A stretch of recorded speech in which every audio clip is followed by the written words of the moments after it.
आज कुछ सवालों को रखने की जरूरत है। जब पहलगाम हमला हुआ था तब प्रधानमंत्री नरेंद्र मोदी सऊदी अरब में थे और राहुल गांधी अमेरिका में थे।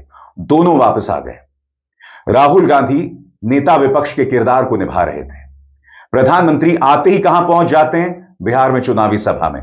उसके बाद याद कीजिएगा केरल चले जाते हैं, फिर आंध्र प्रदेश जाते हैं। आपको याद होगा केरल में शशि थरूर उनके साथ मंच पर थे और प्रधानमंत्री ने क्या कहा था? प्रधानमंत्री ने कहा था कि आज इस तस्वीर को देखकर कई लोगों को जलन होने वाली है।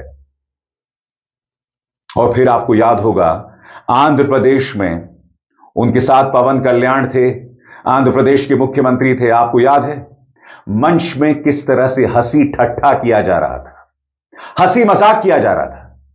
कोई और होता तो गोदी मीडिया ने उसे देशद्रोही बता दिया होता, मगर हमारे सम्मानित प्रधानमंत्री ये सब कर सकते हैं। अब भी रोड शो कर रहे हैं साहब, अब भी राजनीति कर रहे हैं। किसी भी शहीद के परिवार से मुलाकात तक नहीं की। आप गुजरात गए थे, कम से कम शीतल कलाठिया को अपने पास बुला लेते। वो आ जाती, उसके बच्चे के आंसू को पोंछ देते। प्रधानमंत्री क्यों नहीं मुलाकात की आपने शीतल कलाठिया से? क्यों नहीं आपने हिमांशी नरवाल से मुलाकात की? क्या इसलिए क्योंकि वो आपकी सरकार पर सवाल उठा रहे हैं? हिमांशी तो आपकी सरकार पर सवाल भी नहीं उठा रही थी, वो तो सिर्फ शांति की अपील कर रही थी, मगर आपके पार्टी के गुर्गों ने उस पर प्रहार किया। शीतल कलाठिया ने आप ही के एक सांसद को आईना दिखाया था कि हम टैक्स के पैसे देते हैं मगर आप हमें सुरक्षा तक नहीं देते हैं। आज जब प्रधानमंत्री नरेंद्र मोदी रोड शो कर रहे हैं तो देश की जनता को कुछ सवाल पूछने पड़ेंगे। वो 4 आतंकवादी हैं कहां? क्योंकि उन आतंकवादियों के बारे में रिपोर्ट्स आई थी कि इन लोगों ने इससे पहले भी कई आतंकवादी हमलों को अंजाम दिया, यानी कि ये 4 खूंखार आतंकवादी हैं। सबसे बड़ी बात, बैसरण जहां पर यह बड़ी आतंकवादी वारदात हुई वहां पर कोई पुलिसकर्मी क्यों नहीं था? किसके कहने पर सुरक्षा को वहां से हटाया गया?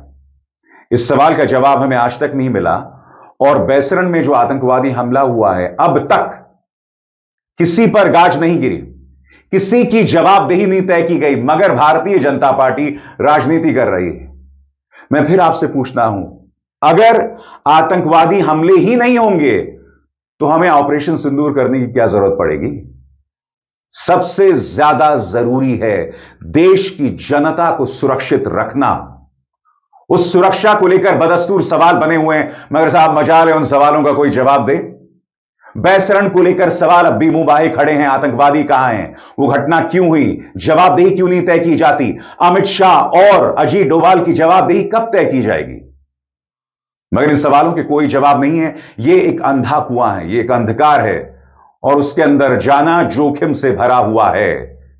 जोखिम सिर्फ एक चीज में नहीं है, जब प्रधानमंत्री नरेंद्र मोदी गुजरात में रोड शो करते हैं और जब सन्नाटे में उन्होंने पटना में ये रोड शो किया। हम तो सवाल उठाएंगे साहब, हम जवाब भी मांगेंगे क्योंकि ये हमारा कर्तव्य है। अभिसार शर्मा को दीजिए इजाजत।